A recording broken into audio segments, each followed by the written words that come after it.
Ang kwento. Mula sa mahiwagang Burnay. Mula sa mahiwagang Burnay.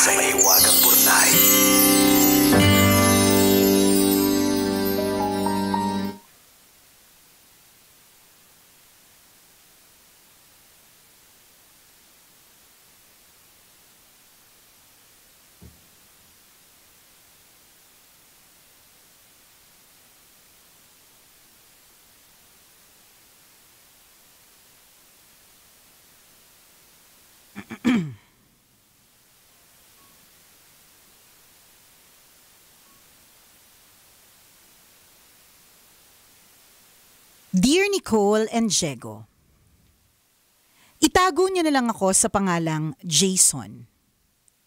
Sumulat ako para ibahagi sa inyo ang mapait kong nakaraan. Baka sakaling kapag naibahagi ko, mabawasan kahit konti ang puot at lungkot sa dibdib ko. At nais ko ring humingi ng payo. Bata pa lang alam ko ng pusong babae ako. Kitang-kita naman dahil sa halip na maging brusko habang nagbibinata, malamya ako at mahinhin. Sa halip na unawain, hinalay ako ng panganay namin. Grade 4 lang ako noon at nagkasama kami sa isang kwarto. Sinarili ko na lang dahil ramdam ko na ayaw sa akin ng tatay. Kapag nalalasing siya, ako ang pinag-iinitan at walang magawa ang nanay. Minsan, muntik na niya akong masaksak sa sobrang kalasingan. Pinalabas ako ng nanay ko para makatakas. Halos maubos ang luha ko sa kaiiyak dahil hindi ko matanggap na kaya akong pagmalupitan ng sarili kong ama. Pinagbuti ko ang pag-aaral dahil yun lang ang paraan para makatakas sa malaimpyernong kinalakihan ko. Nang makatapos, lumuwas ako ng Maynila para magtrabaho. Sa kabila ng kalbaryong dinanas ko noong kabataan ko, hindi ko pa din magawang kalimutan ang pamilya ko. Sinigurado kong may maayos silang tirahan at sinusustentuhan ko sila buwan-buwan. Makalipas ang 9 na taon, nagdesisyon akong bumalik ng Tacloban at dito na magtrabaho. May sari-sarili na kasing pamilya ang mga kapatid ko at sumunod sila ng Maynila. Matatanda na ang mga magulang ko at kailangan na nila ng kasama. Ang buong akala ko, nagbago na ang tatay. Hindi pa din pala. Mas lumala pa habang nagkakaedad. Kamakailan lang nagkaroon kami ng hindi pagkakaintindihan. Hindi ko siya pinansin. Para siyang hangin kung aking ituring. Alam kong mali pero hindi ko naman maiwasan. Hanggang ngayon kasi, bumabalik pa din sa alaala ko ang kalupitan niya nung ako ay bata pa. Nicole at Diego, para itong sibat na nakatarak sa puso ko. Malalim. Masakit. Paano ba ito maalis? Paano ko makakalimutan ang mga pananakit niya sa akin noong mga panahong batang paslit pa lang ako at hindi ko pa kayang protektahan ang sarili ko? Paano ko po ba siya mapapatawad? Salamat sa inyong payo. Ang inyong tagapakinig, Jason.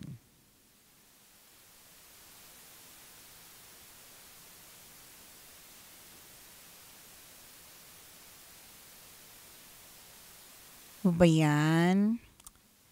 Masyadong mabigat yung ang bigat naman. kwento ni Jason, ano? Na alam naman natin, supposed to be a family, yun yung mag-shelter sa'yo. At yun yung magbibigay sa'yo ng support. Ng protection. Pero unfortunately, yun ang sad truth and sad reality na hindi lahat ng family members ay nandun para magbigay ng protection. Merong mga iba na talagang katulad nito, nananakit. Tulad nito, up until the very end ay hindi nagbibigay ng pagmamahal. Kung paano magpatawad, Hindi ko masagot kasi madaming nag-scam sa akin, hindi ko pa rin mapatawad eh. So sa totoo lang, I'm not in the right position to say an opinion, but the best thing that I could say is kapag kasi napatawad mo ang isang tao, ang regalo na ito ay hindi para dun sa ibang tao, kundi regalo ito para sa sarili mo. Kasi pag napatawad mo na siya, mas magaan na ito para sa iyo, and it's a gift. It's a gift to yourself na hindi mabigat ang dinadala mo. Pero hindi rin kasi talaga siya madali. Madali lang sabihin. Sabi ko nga sa'yo, yung mga nang-scam sa akin, hindi ko pa sila napapatawad. Walang ganon. Hindi pa umaabot sa pagpapatawad. Pero tingnan mo, yung burden nasa akin. Iniisip ko sila mayat maya. Sinisisi ko sa kanila paminsan-minsan yung mga kamalasan ko sa buhay. Which is not good. Tsaka, tapos na din pati yun. At saka yun nga it's still a burden that you keep. Kaya nga regalo sa sarili yung ile-let go mo. But then again, hindi siya madali. But that's the best advice that anyone can give you. 'Di ba na kailangan i-let go, kailangan kung paano mo gagawin, hindi ko rin talaga alam. It takes time. Correct. Talaga, it takes a lot of reflection. May mga taong makakausap na malalalim. Hindi po ako malalim. Kumikinang lang po kami. Kumikinang lang kami. 'Di ba? Alam mo, daldalera lang gano'n, 'di ba? Pero you have to have somebody na talagang i-guide ka dito kasi proseso yan eh. Yung pagdadaanan mo, it's a process. At alam mo, kahit ano ang sabihin namin dito, kahit anong payo, kahit marinig mo sa iba, it will always boils down to your personal decision. Ano ba yung gusto mo? Kasi kahit naman sabihin namin na patawarin mo na siya. Matanda na siya. Pero alam mo, ang maganda dito kay Jason, isipin mo, pinili niya pa rin bumalik. I hope yung dahilan is because deep inside his heart, mahal niya naman talaga and willing ka magpatawad. At hindi dahil sa, may mga iba kasi na kaya nila binabalikan yung kanilang abuser kasi yun yung effect sa kanila. Di ba may ganun? Correct. Di ba? May ganun. Ang tricky po ng brain sa totoo lang. Ang hirap kaya. Lagi nga namin tong sinasabi ni Chopero dati, maswerte yung mga tambay na wala masyadong iniisip kasi hindi masyadong kailangan laliman ng mga bagay-bagay. Yun na yun, di ba? Kailangan kumain lang araw-araw, ganun. Pero ito, hindi siya talaga madali. But we hope that you'll be able to find that forgiveness. Well, share ko lang kasi ito parang sakto to nung nakarang every Sunday kasi ang ginagawa namin as a family. Maliban sa church, ginagawa na meron kaming devotion. So ibig sabihin, every Sunday nagro-rotate yan eh. Okay. Halimbawa, ano ibig sabihin ng devotion? Devotion, parang mag-share ka ng Bible verse. Tapos mag-sharing. i-share mo kung anong sa tingin mo, ano yung pinakita sa'yo, anong lesson. So may mga iba na pag Sunday nagde-devotion, sharing of Bible verses. May mga iba naman na nag-share ng chismis. Tama. Alin ka doon?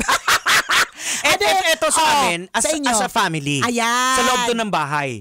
Kayo mismo. Kami lang mismo. Parang ang dami nyo naman. Ilan ba?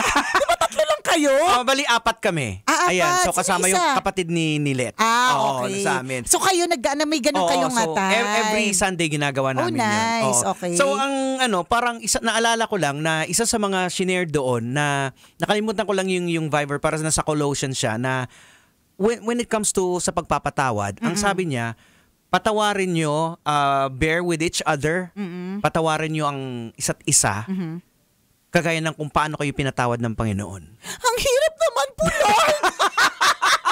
Lord, ang hirap po! Paano yun? Kung pagpapatawad, ganun kasi talaga eh. Hindi talaga siya madali. Oo. Ang pagpapatawad kasi pwede mo siyang ibigay kahit hindi naghumingi ng sorry yung tao sa'yo. Actually, totoo. Diba? Madaming ganun Hindi sila nag-apologize, hindi sila humingi ng sorry, pero napapatawad natin sila. Gaya sa'yo, para diba sabi mo ni Mama Nicole na para din sa kanyang sariling kapanatagan, patawarin mo yung tao. May mga tao na nag-aantay na humingi ng sorry bago niya patawarin. Pero ang malinaw ang sabi ng ako kasi personally grounded kasi talaga ako sa Word of God na yung iba saan po kayo grounded? Sabi ko nga nga sa inyo, may mga tao po katulad ni Jegon, ang pamilya po nila nag-devotion, nag-sharing po ng Bible verses. Kayo po, anong shinare nyo nung Sunday? Kung di ka man nag-share ng chismis, naging madamot ka pa sa kapwa, di ba? So, mahirap talaga siya eh. Hindi siya Pero madali. yun ang babalikan mo dahil pinatawad tayo ni Lord. Oo. So, magpatawad ka din. Oo. Parang ganun. Diba? Hindi, pero talagang it's also a gift that you can give to yourself. Na kahit hindi siya nagsosorry, kahit hindi siya humihingi ng tawad, para makampante ka rin yung puso mo, yung isip mo, Ayan. ibigay mo na siya. Saka ipagdasal mo yung tatay mo. Correct. And on top of that, ang pinaka-importante sa lahat, ipagdasal natin yung sarili natin. Nakayanin. Oo. Na magkaroon ng strength. Correct. Yung bigat na sana mawala to. Correct. 'Di ba? Kasi yun kuminsan talaga yung sa heart natin, 'di ba? Yun ang nagpapabigat sa atin eh. Yung maraming isipin tungkol sa ibang tao kasi hindi natin sila mapatawad sa mga kasalanan ginawa nila sa atin, 'di ba? Would you advise Jegs na umalis siya?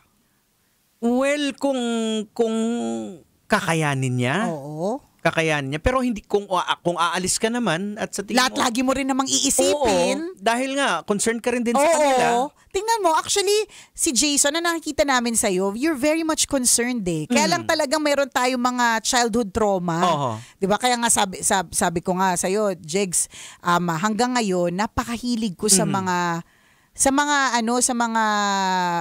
bagay na makukulay. Ang feeling ko childhood trauma ko diyan talaga is yung Crayola eh. Yun talaga yung parang nababalikan ko at isipin mo turning 45 na ako, yung pa rin yung naalala ko na yung crayons. yung crayons talaga na na kulang yung akin. Walo lang yung crayons ko. Putol-putol pa. Putol-putol pa, puro black. 8 sila pero putol, naputa lang yung black kaya naging 2. Tapos puro blue, ganon. Tapos yung mga klasiko, talagang mahina na yung 64 colors. Kasi sa kanila 100 plus. Tapos yung crayons nila, may iba-ibang pangalan yung kulay. Yes! Periwinkle, Autumn Breeze, So yung basic blue, na basic lang. Sa akin, blue, Roy G. Bibb. Yan lang. So ngayon, pag napupunta ako ng bookstore, kahit alam kong may crayons yung mga anak ko, bibili ko ng crayons. May ganun akong pagbabalik. Sugat ng kabataan mo. Sugat! May ganun akong sugat. So may ganyan. So kaya wala lang yung akin baka maaring mababaw pero kapag ka siguro inanalyze din ng psychologist, sugat siya. Correct. Kasi bakit hanggang ngayon bumibili ka pa rin ng Crayola? 'Di ba? Ano 'yan? Ba't hindi mo mapatawad yung sarili mo na hindi ka nagkaroon ng ganyan? Mga ganun, mas malalim yung kay Jason. Correct. Oo. Kaya sinasabi namin, ang iksi ng oras namin ni Jegs para magbigay ng sound advice to you. Tama. Pwede kami magbigay ng advice pero hindi siya sound. Nakaka-lurky advice, yes. So, kailangan, meron talagang support sa'yo na mag-guide sa'yo na spiritual director, a mentor, someone that you trust. Tama. Yung katiwa-tiwala, It's a process correct. Kasi proseso siya correct. Pero ito lang masasabi ko siguro, I don't know kung it will work for you, tanggalin mo yung ego, tanggalin mo yung pride. Tingin ko mas madaling magpatawad. Parang katulad yan ng, nasabi ko na yan dati, pagka nag-aaway kami mag-asawa, ako talaga yung unang nagtatanggal ng yung ego na yan tsaka pride. Kasi nga regalo ko yun sa sarili ko. Kasi hanggat hindi ko binababa yung pride ko na siya naman na may kasalanan, hindi naman ako. Correct. Ako tong nagdadabog, ako tong umiiyak, ako tong pinaasim lalo yung sinigang. Ako tong nagagalit sa nananahimik na mangkok kasi inaano ko siya, dinadabog ko siya, di ba? Sino ang pumapangit? Sino nadadagdagan ng wrinkles? Ikaw din. Di ba ako din? Oo, tama. Di ba? So, ang gagawin ko, sige na lang, kahit hindi na nga siya nagsusorry at alam ko namang siya may kasalanan, ako na lang yung ako na lang ang mag-a-adjust. Ako na lang mag-iintindi. Same din kay Jason. Ganon din kay Jason. Kasi, sinaktan ako nito andun yun yung trauma, which is legit yan. Totoo. Yung nararamdaman At hindi mo. natin ini-invalidate. Talagang, hindi talaga madali. Pero try mo lang din, tanggalin mo yung pride, yung ego. Tingin ko, mas mapapabilis. Hindi naman agad-agad mas mapapabilis yung proseso. Parang basta kailangan mo ng guidance dyan, Jason. Kasi, it's a process. Ulitin Oo. natin, it's a process. And Hindi siya processes yung isang takes pitik time. lang, oo. Correct. Mhm. Wala pong magic pagdating sa mga ganyang Oo. klase mga eksena. Kasi yung unang-una dyan nadadaan sa proseso, hindi yung tatay mo, ikaw mismo Ikaw eh. din. Oo. Diba parang katulad ng mga magulang na may anak na special. Mhm. Hindi lang yung anak yung kailangan intindihin na special eh. Correct. Yung mismo mga magulang, sila mismo meron Oo. silang ipoproseso. So ganun din yun. Tama. Ikaw din na Jason, you need to process this. Yes. With someone that you trust. Correct. Katiwa-tiwala ha? Oras natin, 1:39. Ako pong kumikinang na ulo, Diego Bandido. At ako naman ang kumikinang ina mo, Nicole Ayala. Kailangan pa bang i-memorize yan? Basic! Kailangan pa bang i-memorize yan? Love Radio. Basic!